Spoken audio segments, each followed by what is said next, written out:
میں ان چیٹروں سے کہنا چاہتا ہوں جو اپنے جماعت میں بیٹھ کر غداری کرتے ہو، اگر تمہیں اہل بیت کے چہروں پر بھی نفاق ہے، ان کی محبت میں تمہارے اندر بغض ہے، تو پھر اپنی آخرت کا سوچو، اپنی آخرت کا سوچو۔ کس کے پاس جاؤ گے؟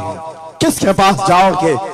آپ کو پتا ہے عمر ابن خطاب وہ امیر المومنین جس کے رعب سے قیصر و کسریٰ کانپتے تھے، ہزاروں نہیں لاکھوں کا لشکر ایک نام سے تھراتا تھا، لیکن وہی وقت کا خلیفہ امیر المومنین عمر ابن خطاب جس وقت منبر پر کھڑے ہو کر مسجد نبوی میں خطاب کر رہا ہے، رسول اللہ کا بیٹا، ہم غریبوں کا غمگسار حسین اعظم تشریف لاتے ہیں، مسجد میں آ کر منبر پر دیکھا اور کہا میرے باپ کے منبر سے اتر جاؤ، اپنے باپ کے منبر پر جاؤ۔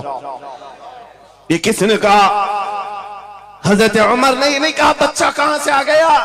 حضور کے انتقال کے بعد اہل بیت کا سلسلہ ختم ہوا، فوراً وقت کا خلیفہ اتر آتا ہے، امیر المومنین منبر سے نیچے آ گئے، گھٹنے زمین پر رکھا، گھٹنے زمین پر رکھا اور کہا شہزادے آپ نے بالکل سچ کہا، یہ منبر آپ کے باپ کا ہے، یہ آپ کے نانا کا ہے، میرے باپ کا کوئی منبر نہیں، عمر کے پاس جو کچھ ہے وہ آپ کے نانا کا ہے، جو کچھ بھی ہے وہ آپ کے نانا کا ہے۔ کھاتے ہیں ان کے گھرانے کا، بھونکتے ہیں ان کے گھرانے پر۔ یہ نہ مزاج فاروقی ہے نہ یہ مزاج صدیقی ہے۔ آپ کو میں بتاؤں پھر حضرت عمر نے کیا کہا، اگر شہزادے آپ اجازت دے دیں تو میں منبر پر چڑھوں۔ ان کے سامنے بولنے کی جسارت کس کی تھی؟ لیکن رسول اللہ کی آل ہمارے لیے سرمایہ آخرت ہے، یہ نبی پاک کی آل کی محبت ایمان کی علامت ہے۔ بیٹا عمر فاروق رضی اللہ تعالیٰ عنہ کا ہے، عام نہیں ہے، وہ بھی صحابی رسول ہیں، صحابی رسول ہیں۔ باہر کسی معاملے میں تکرار ہو گئی امام حسین کے ساتھ، وہ حضرت علی کے بیٹے یہ حضرت عمر کے بیٹے۔ آپ کو ایسا لگتا ہو تو سنو، حضرت عمر تو خلافت پر تھے، حضرت علی نہیں تھے اس وقت۔ ہو سکتا ہے چھوٹی عمر میں کچھ بحث ہو گئی، بحث ہونے کے بعد یہ تکرار ہوئی تو امام حسین نے عبداللہ بن عمر حضرت عمر کے بیٹے کو صرف اتنا کہا، تم میرے سے کیا بحث کر رہے ہو؟ تمہارا باپ میرے نانا کا غلام ہے، تمہارا باپ میرے نانا کا غلام ہے۔ حضرت عمر کے بیٹے کو یہ بات لگی کہ کیسے مجھے یہ ٹانٹ، کیسے مجھے یہ تانا۔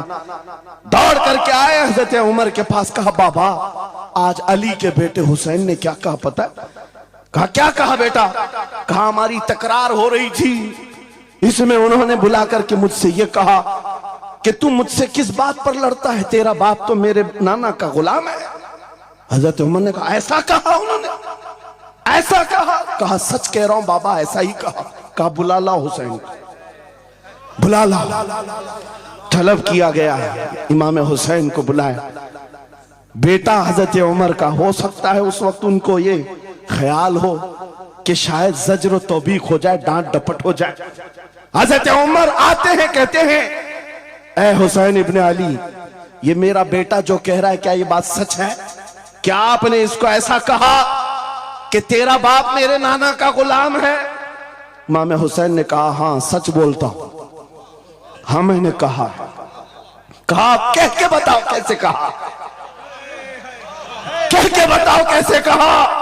کہا میں نے ان سے کہا تیرا باپ میرے نانا کا غلام۔ حضرت عمر نے کہا اور ایک بار کہو،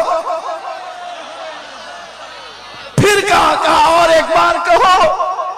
اس کے بعد عمر ابن خطاب کی آنکھوں سے آنسو نکلے، کہا اپنے بیٹے کو کیا بہترین تکرار کر کے آیا ہے، یہ حسین یہاں گواہی دے رہے ہیں، کل قیامت کے دن یہ اتنا کہہ دے میری زندگی وصول ہے۔